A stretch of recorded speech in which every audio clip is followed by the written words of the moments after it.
शानदाना गुलजार साहिबा हमारे साथ मौजूद है। शानदाना साहिबा, थैंक यू सो मच आपके कीमती वक्त के लिए। आप फील्ड में कहीं हैं और उसमें भी आपने वक्त निकाला है।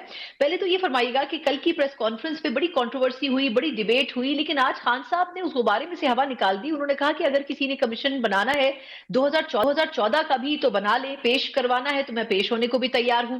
तो आपके ख्याल में वो जो एक सवाल कल उठाया गया था उसका जवाब खान साहब ने दे दिया, या अभी भी आप चाहते हैं कि उसमें मजीद कोई क्लैरिटी लाई जाए कि पीटीआई के अपने उस पर कोई ऐसी कंट्रोवर्सी नहीं है जो पैदा करने की कोशिश की जा रही है? मैं तो चाहूंगी, अभी मैं पीटीआई की स्पोक्स पर्सन नहीं हूं, मैं इस वक्त एज एन एमएनए अपने हल्के को रिप्रेजेंट करके एक पाकिस्तान का बाशिंदा होकर बात करती हूँ, पाकिस्तानी पासपोर्ट होल्डर हूँ।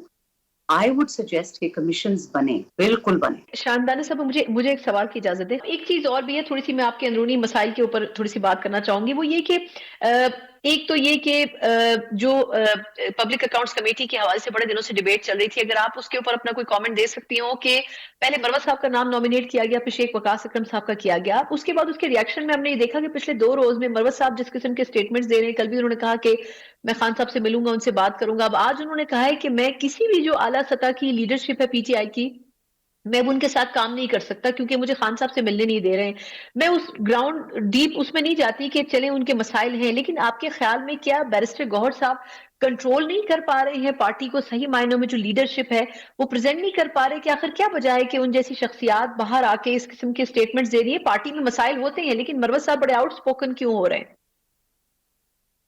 तरह देखिए, मरवत साहब कभी शाय बर्ड तो थे नहीं ना, तो हमेशा से outspoken and that is why अल्हम्दुलिल्लाह उन्होंने सारे पाकिस्तान को इलेक्शन के लिए 8 फरवरी को निकाला।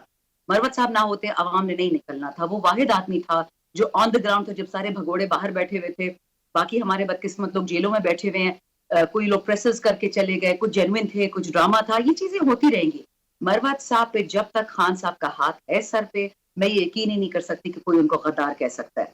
रही ये बात पीएसी की, शेख वकास अकरम साहब मेरे लिए बहुत बाइस इज्जत हैं, एज शेर अफजल साहब, उनमें से जो भी हो, दोनों मेरे पार्टी की है, I am happy with both, मैं उसमें नहीं पड़ती।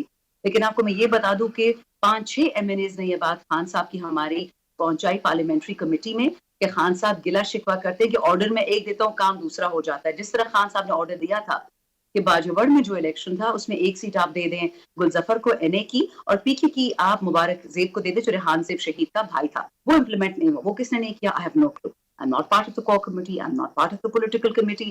तो तस्लीम ये की भी एक गलती, ड्रामा है, तस्लीम ये की भी पीटीआई खत्म ने हो कि हमसे जाएगा। गलती हुई है। जी जी। बड़ा एहसान कर लिया जी, 2 सीटें हारने के बाद तो मैं भी एक्सेप्ट कर लूं कि मैंने गलती की है, नुकसान तो पार्टी नहीं, का वो कर तो दिया ना। गलती तो तस्लीम ही नहीं करते वैसे तो लीडरशिप, लेकिन हमारे ही शो में पीटीआई के कुछ दीगर लोग थे, उन्होंने कहा कि नहीं हमसे गलती हुई, हमें वाकई करना चाहिए था, वो दोनों सीटें हमारी होती। लेकिन चले, अच्छी बात यह है कि गलती तो एक्सेप्ट की जा रही है।